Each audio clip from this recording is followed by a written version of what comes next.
Hey guys, welcome back to another video. Jared Beckwith here. I'm a registered EEG technologist, and in today's video, we're going to be looking at an unfortunate patient who was involved in a motor vehicle accident with a tree, crashed into a tree, and it caused them to have multiple facial fractures. So in patients who have a traumatic brain injury like this, they're more likely to develop epileptic activity in their brain. And also this EEG will give the doctor an idea of the patient's overall brain function. So when we look at this EEG, let's look at the big picture, the trends, the whole EEG. And we recorded just about a 20-minute routine recording. And one thing stands out at the beginning, which is this right here. This could be the start of a seizure, or it could just be a major artifact, because right here, it's completely red. This just looks like a major artifact, but in the beginning, it could be the start of a seizure, which some seizures include a lot of muscle artifact, which could be causing this at the end. So there's only one way to find out. We'll just click to go. And also we see there's an increase in amplitude on both sides during this event. So let's see what it is really quick. It is just some electrode popping artifact. So, and it's pretty much all over.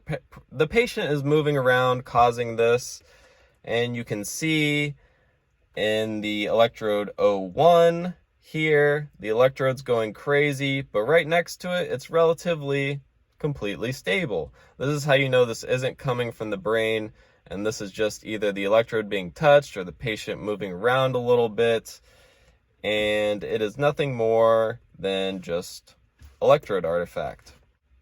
So the dominant frequency in the back of the head seems to be about 5 hertz, 5 waves per second, since it's about halfway to this 10 mark. So and I see it on both sides.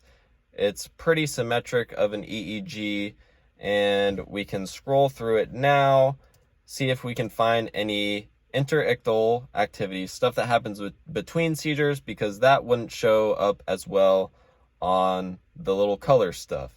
So as we scroll through, we just see pretty much generalized slowing, nothing out of the ordinary besides these artifacts that we saw earlier.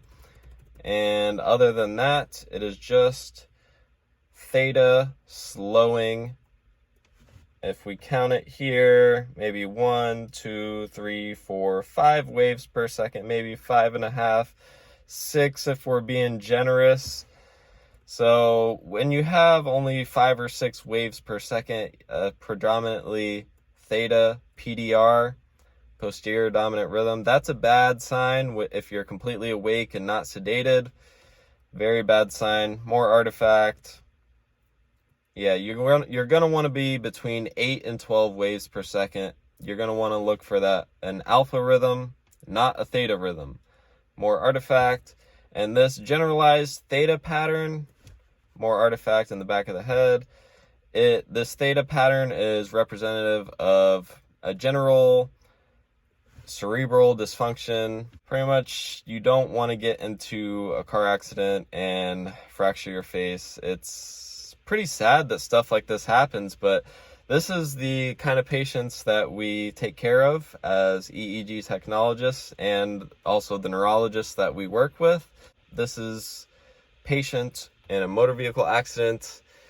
Hope you guys learned something today, or if you're already well familiar with EEG, I hope you had fun just hanging out with me, reading this. I love you guys. Make sure you hit the like button if you liked it. Let me know, and I will see you all in the next video.